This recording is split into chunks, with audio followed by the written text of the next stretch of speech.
Ya, kajian tentang bentuk ini, bentuk inilah. Yang kedua ialah tadi dikatakan morfologi juga ialah proses pembentukan kata dalam sesuatu bahasa, word formation. Ya, tadi ada kawan kita sebut tadi word formation, inilah dia. So dalam apa-apa bahasa, terutamanya dalam bahasa Melayu ada bagaimana kata itu dibentuk, prosesnya. Kita dikelompokkan kepada 4. Satu, pengimbuhan. Yang kedua, pemajmukan. Yang ketiga, penggandaan. Yang keempat, penyingkatan kata. Jadi bila orang bercakap, ada berapa proses pembentukan kata dalam bahasa. Dan suatu bahasa ini terutama kalau merujuk kepada bahasa Melayu, sebab dalam lain-lain bahasa ada pula dia punya proses dia, ya. Tapi dalam bahasa Melayu ni ada sekurang-kurangnya 4. Itu prosesnya: pengimbuhan, pemajmukan, penggandaan dan penyingkatan kata. Okey, nanti kita akan tengok, ya. So okey, setakat ini. Okay. Anda bersama-sama dengan saya lagi kali ataupun sudah ke tempat lain? Masih ada. Masih, ya. Okey, kita masih bercakap tentang bentuk. Morfologi ialah bentuk, pembentuk kajian tentang bentuk kata dan proses. Tadi saya dah terangkan bentuk kata itu ada kata tunggal, kata majmuk, kata ganda dan kata majmuk, kata terpisah, sorry. Okey, prosesnya pula pengimbuhan, pemajmukan, penggandaan, penyingkatan, itu je. Ada portable charger. Kita tengok dua aspek yang Dia ada portable penting. charger. Okey. Ini dia. Bisa pakai yang ini. Yang nombor 3. Proses pembentukan kata. Jangan ambil yang panjang punya. Yang ni. Saya nak tanya, okey, katakan Boleh lah, ada satu perkataan Duduk sini, hakim. saya tak ambil. Agaknya kalau kata Betul. saya beri kata hakim, Syirah lah dia suruh. satu perkataan kata hakim, apakah daripada hakim ni yang boleh kita kaitkan dengan dua aspek ni, bentuk dan proses?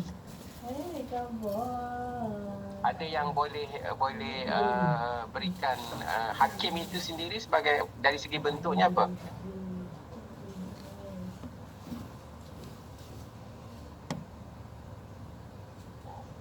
Ada yang boleh bantu saya?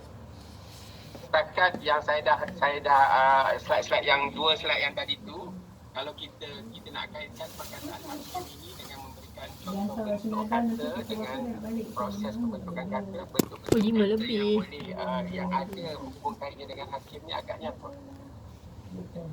Doktor, slide tak bergerak. Slide tak bergerak? Okey, sekarang ni apa? Tata bahasa morfologi. Macam mana? Tak bergerak? Mesti dekat page pertama. Oh ya. Tadi pun suara doktor macam lag. Oh, saya tengok balik. Pergi kerja dia tak pergi kelas, dia tak hantar macam. Apa hal? Dia ni dia sekejap ya. Saya nak buka balik yang Ini dah makan. Apa yang aku makan? kalau tak dapat ni kena bagi tahu saya, takut saya berjalan ni kan. Kita yang makan. Banding. Macam bagi Kebanyakan kami agaknya guna chat, jadi tak sampai pada pandangan doktor, tak nampak kami punya catatan. Oh ya ke, saya tak melihat pula chatting tu. Maaf lah. Sorry, saya pula saya ingat saya punya sound ada masalah, jadi saya gunalah chat. Okey. Sekarang ni kena bagi tahu jugalah, walaupun kadang-kadang saya tak menyimak chatting tu. mana sendok ni? Maknanya slide saya tak bergerak dari yang slide pertama lah tu. Sampai yang kata ada yang apa tadi? Empat proses. Okey, so sekarang ini saya cuba.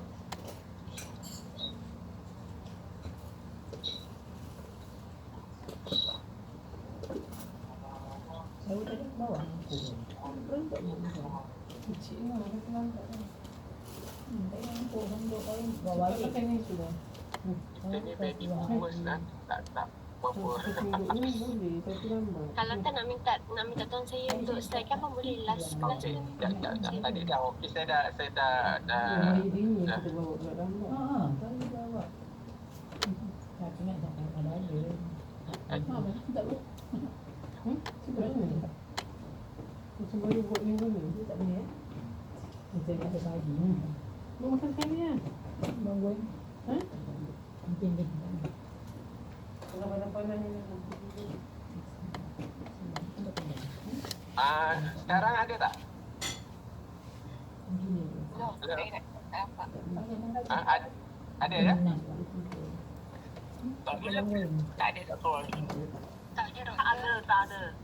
Tak ada ya? Tak ada. Saya sudah sharing Kita baru makan susu baru siap besok lah. Kita baru makan mie.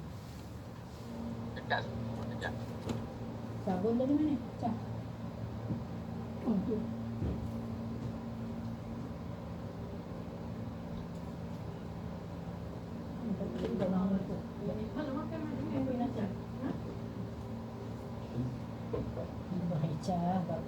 Buat sendiri makan sendiri tak?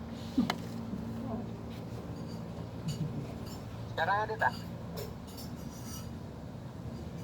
Mana keluar? Ada ya? Sama parah. Sabun. Ada dah. Kalau orang tak bagi ni basuh-basuh Sekarang ada?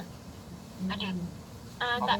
Dia masih lagi dekat slide biasa yang Sabun bagi. dia masih lagi di slide pertama. Okey. Mungkin kena manually tekan kot. Kalau manually tekan boleh tak? Cuba Sekarang ni kita tekan. tekan nombor 2 ke tekan slide ketiga ke daripada yang biasa.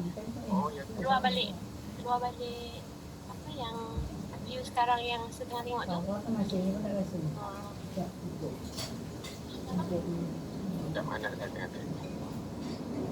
Sekarang ni okey. Tadi masa apa? Kita masa Dah dia keluar langsung. nasi baju. Anak ada kat rumah tadi dia kat dekat masjid ada apa ada lawan-lawan musabaqah lah apa benda dia ingat ada makanan lah konon dia pergi dia dengar sarahan. Nak minum ni. Tak tahu apa mungkin. Kami Kami tadi bawa bawa mangkuk. mangkuk. Tak pergi. Apa kan bawa berapa banyak ni kita dua orang. Kalau datang tu. Nak minum ke minum? Tak apa ni terima kasih. Nanti dah sejuk. Tak makan. Ada tak? Kalau ini ada? Baru gerak. Ya. Okey. Okey dah. Okey dah. Akhirnya. Makan dulu, baru makan noodle. Okey, tadi kita ini maknanya okey. Kita mula morfologi. Tadi saya bercakap tentang pembentukan kata. Okey, kandungan ceramah pada petang ini ialah dua aspek ni lah, memahami pembentukan kata dan aspek penggunaan kata. Okey. And then saya memberikan definisi tentang bentuk morfologi itu sendiri, kajian tentang pembentukan kata dan proses pembentukan kata dalam satu bahasa. Okey, yang saya merahkan itu adalah dua kata kunci yang perlu kita berikan tumpuan lah bila sesuatu tentang morfologi ini.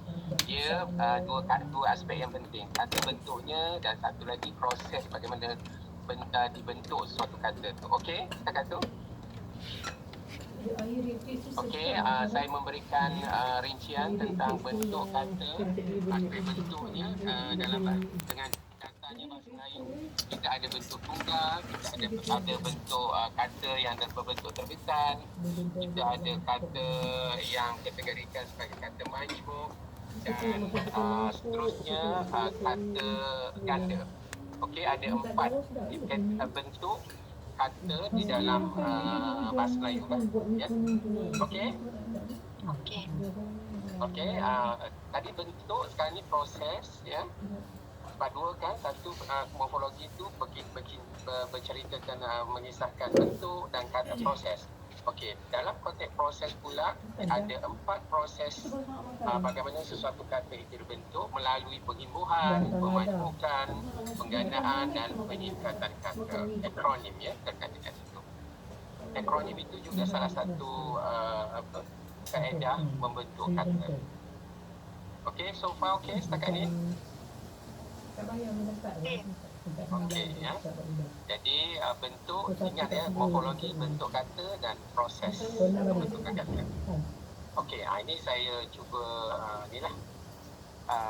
Dalam slide ni saya cuba ringkas morfologi itu bentuk kata dan proses pembentukan kata. Okey, tadi saya cuba nak mengembangkan pemahaman, nak melanjutkan pemahaman kita. Saya berikan satu contoh persoalan kat situ, kata perkataan hakim itu. Agaknya apabila kita cuba kaitkan dengan dua aspek ini, bentuk dan proses, agak pertama-tamanya dari segi bentuk dulu. Agaknya kalau daripada perkataan hakim itu sendiri, agaknya boleh saya berikan, boleh tak anda bagikan beberapa contoh agaknya bagaimana kalau kita nak kaitkan dengan tadi bentuknya, dari segi bentuknya hakim, apa lagi yang boleh kita bercerita tentang kata hakim ini. Mungkin ada seseorang yang boleh bagikan maklumat tentang itu dalam dua persoalan tu lah. Cepat dia. Kalau katakan hakim dari segi bentuk agaknya, apa yang boleh kita cuba jelaskan. Kalau ganda hakim-hakim. Okey, hakim-hakim lagi.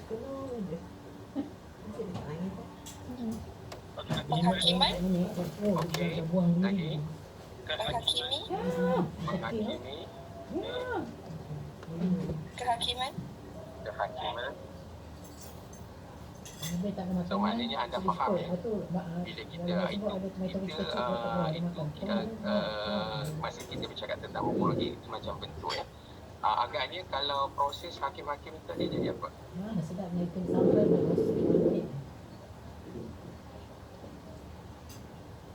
Apakah proses di situ? Kalau hakim-hakim, Proses penggandaan. penggandaan. Okey, kalau kehakiman, Imbuhan. imbuhan. Okey, baik. Saya dah buka buai tau. Okey, ini adalah yang tadi tu adalah kata hakim, kata-kata yang boleh yang ada kaitan dengan hakim sebagai kata akar, kata dasarnya, dan bentuk-bentuk kata yang boleh kita hasilkan daripada perkataan hakim itu sendiri sebagai kata tunggal. Ada yang tadi menyebut kehakiman, ada yang menyebut penghakiman, ada berhakim, berhakimkan, menghakim, menghakimi, dan dalam bentuk pasifnya dihakimi, hakimi, ya. Menghakimkan, dihakimkan atau hakimkan. Okey? Boleh faham setakat ini? Boleh. Okey. Ada musabakah agaknya Okay, Singapura cuba kita tengok ini adalah saya cuba paparkan satu hakim tadi dalam kamus Dewan Perdana. Pernah tengok kamus ni tak?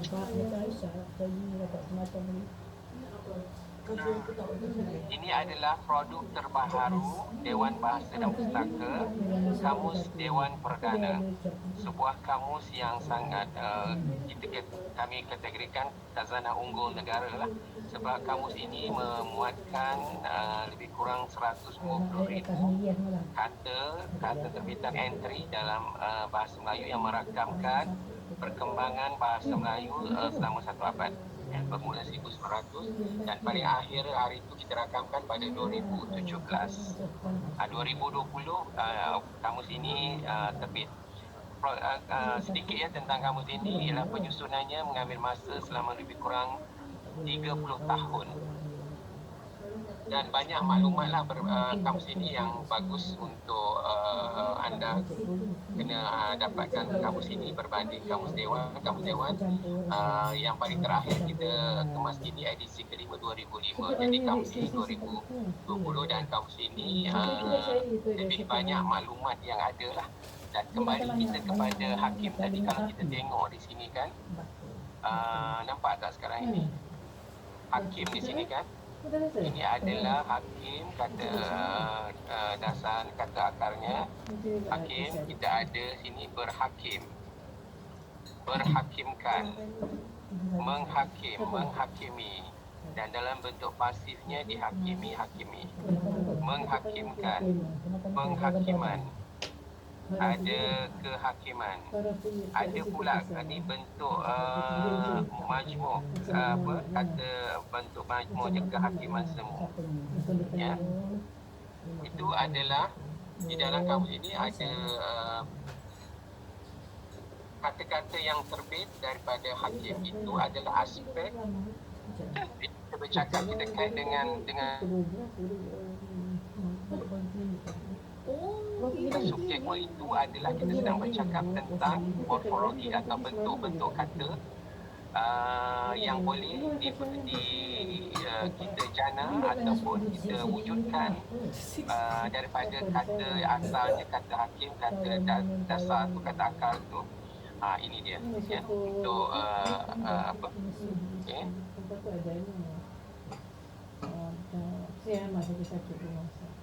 Okey, kalau kita tengok bentuk kata, ini dia masih hakim tunggal. Ini adalah berhakim, menghakimkan, ini semua bentuk terbitan ya.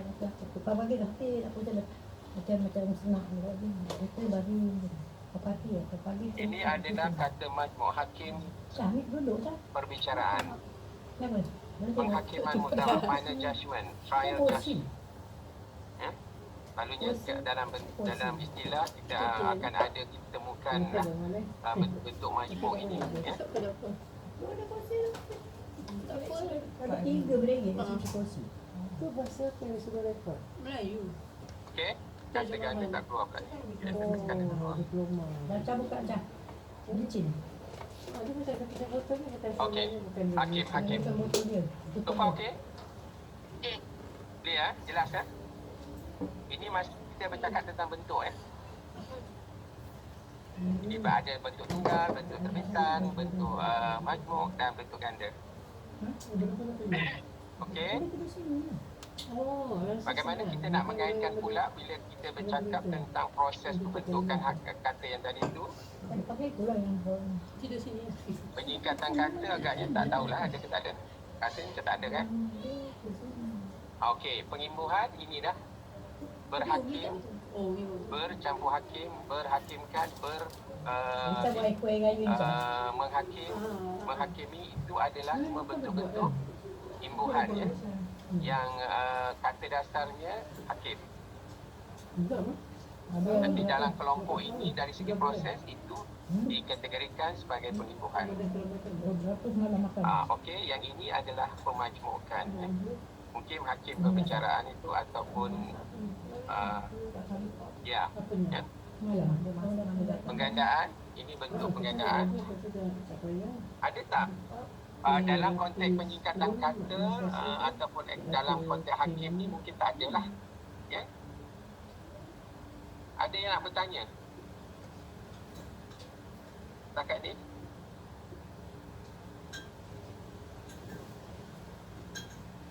Tak ada setakat ini. Ada jelas ya? Penyingkatan kata atau itu adalah akronim macam apa? Ukiran, kumpulan kita rancak, apa lagi? Tak makan kan? Itu baru sangat makan ni. Pukul Asal nak puasa apa tak jadi. Selalunya yang Besok saya kan saya apa? saya kasih sikit dari Ada yang dapat contoh akronim Petronas, Cerpen. Cerpen, cerita pendek, okey. apa nama dia? Itu adalah bentuk-bentuk Air macam peningkatan apa? Kata yang dibentuk secara akronim ya. Kos 9, kos 10 lah. Dan Tak sabut. akronim ini tidaklah begitu produktif dalam bahasa Melayu, tetapi kalau dalam bahasa Indonesia dia sangat produktif sampai kita tidak tahu apa sebenarnya ya. Tetapi itu adalah satu kaedah pembentukan kata juga ya. So, kita Okey. Sekarang ni kita pergi kepada secara lebih rinci lagi Tadi kita dah bercakap tentang bentuk kata kan, kata tunggal. Satu daripada bentuk kata ialah kata tunggal. Jadi apa kata dasar, kan dipanggil kata dasar juga ya. Jadi apa yang dimaksudkan ini ialah perkataan yang tidak menerima hiburan atau yang tidak mengalami proses penggandaan atau perangkaiannya. Jadi kata dari segi bentuk dia dan kita kaitkan dengan prosesnya, memang kata tunggal ini tidak mengalami apa-apa bentuk proses lah ya. Dia begitu saja. Tidur, makan, doa, lihat, lestari, manfaat, itu contoh-contoh macam itulah ya. Audit, dakwah, sumpah, dia kata yang ini tunggal ya.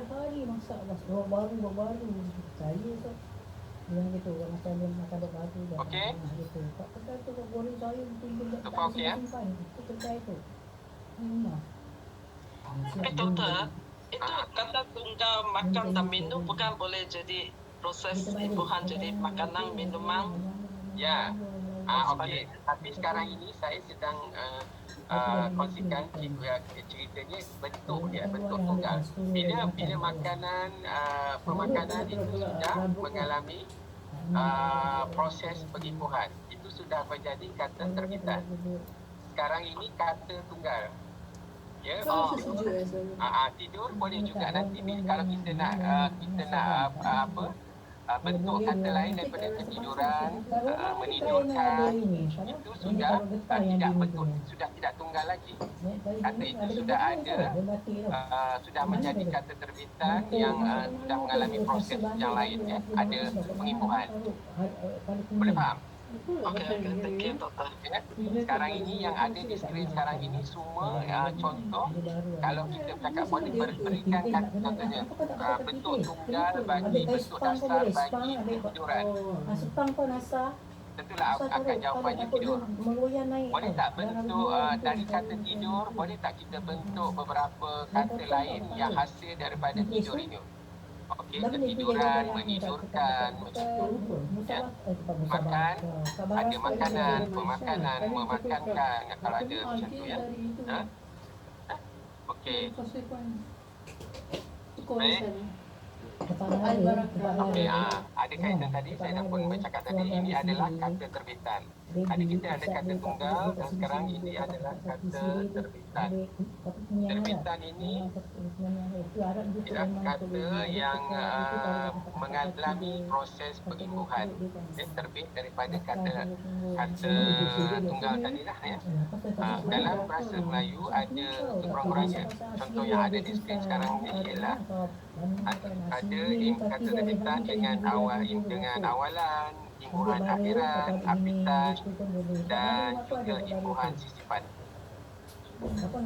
Ya, itu ada sekurang-kurangnya ada 4 proses pengimbuhan yang berlaku untuk menghasilkan kata terbitan dalam bahasa Melayu.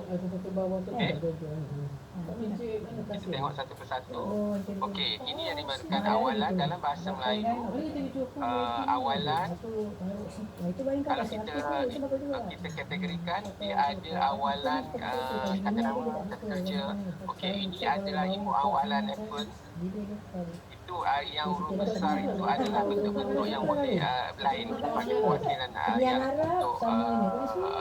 bentuk-bentuk yang boleh di ya. Okey, ke juru ma tata itu adalah bentuk-bentuk awalan ya bagi kata nama. Kalau kemian tak bagus. Berlari, membela, okey, pen tu boleh jadi L, itu mewakili L, M tu, ang tu, itu adalah bentuk-bentuk yang boleh kita hasilkan daripada per. Ya. Perlu pembela, pengubah, pengejar, penjamin, perayu. Ya. Kalau juru pula, juru bahasa, mahasiswa, tasawuf tertib. Juru maha tata ini kalau dari segi kategorinya, dia adalah kategori imbuhan asing, awalan asing. Ya. Okey, boleh ada yang nak bertanya? Tapi tu belum tusuk tu, dia berat gantung kemarin belum tusuk. Ada Pak Bara tu duduk kat sini ke apa ke. Habis kiri tu. Doktor, kalau macam PEN tu pen, tapi kalau yang macam petinju tu awalannya berlayar. Ya, ya. Dikasih anak ni tu Okey, kasih okey. alih. Dia nak mewakil Alamoh yang betul. Ya. Jadi Tapi saya tak salah menggunakan jaga-jaga teknik tu kan. Dia nak mewakili bentuk-bentuk yang mungkin neuro besar tu lah. Bentuk-bentuk variasi-variasi yang akan boleh kita hasilkan daripada itulah berlari